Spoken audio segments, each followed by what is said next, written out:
ராமேஸ்வரத்தில் கட்டி முடிக்கப்பட்டு 4 ஆண்டுகளுக்கு மேலாகியும் திறக்கப்படாத ஆடு வெட்டும் கூடத்தை உடனடியாக திறக்க இறைச்சி விற்பனையாளர்கள் கோரிக்கை வைக்கின்றனர். இது பற்றி ஒரு செய்தி தொகுப்பை பார்க்கலாம். 50 லட்சம் ரூபாய் செலவில் கட்டி முடிக்கப்பட்டு இன்னும் திறக்கப்படாமல் இருக்கும் இந்த நவீன இறைச்சி கூடம் அமைந்திருக்கும் இடம் ராமேஸ்வரம் மார்க்கெட் தெரு. வீதிகளில் போதிய வசதி இல்லாமல் இறைச்சி வியாபாரிகள் அவதிப்பட்டு வருவதாலும் இறைச்சி கழிவுகள் தெருக்களில் அப்படியே கொட்டப்படுவதால் நோய் தொற்று அபாயம் ஏற்படுவதாலும் கடந்த 2013, 2014 ஆண்டு நிதி ஒதுக்கப்பட்டு கட்டி முடிக்கப்பட்டதுதான் இந்த நவீன இறைச்சி கூடம்.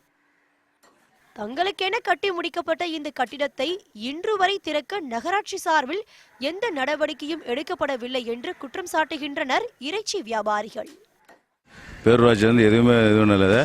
நாங்கள் இங்கே தான் வந்துக்கிட்டு ஓட்ட உடச்சல் இடத்துல தான் நாங்கள் கறிக்கடை போட்டுக்கிட்டு இருக்கோம்.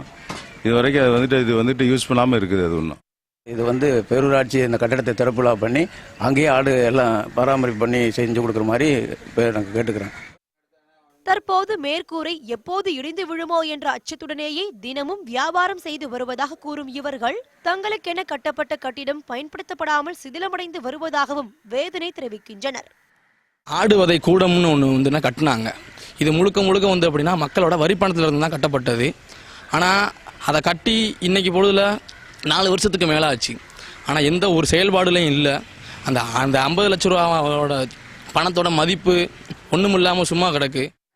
இந்த கட்டிடம் பயன்பாட்டிற்காக எப்போது திறக்கப்படும் என்று ராமேஸ்வரம் நகராட்சி ஆணையரிடம் கேட்டதற்கு அவர் பதிலளிக்க மறுத்துவிட்டார். மக்களின் வரி பணத்தில் கட்டப்படும் இதுபோன்ற பயனுள்ள கட்டிடங்கள் வீணடிக்கப்படுவது மக்களின் உழைப்பை அவமதிப்பது போல உள்ளதாக கூறுகின்றனர் சமூக ஆர்வலர்கள். அரை கோடி மதிப்பில் கட்டப்பட்டுள்ள ஆடு வதை செய்யப்படக்கூடிய இடத்தை எப்பொழுது திறப்பார்கள் என்பதுதான் ஆடு வதை செய்பவர்களின் கேள்வியாக உள்ளது. ராமேஸ்வரம் மீன் மார்க்கெட்டில் இருந்து பாலாஜி, நியூஸ் 18 தமிழ்நாடு.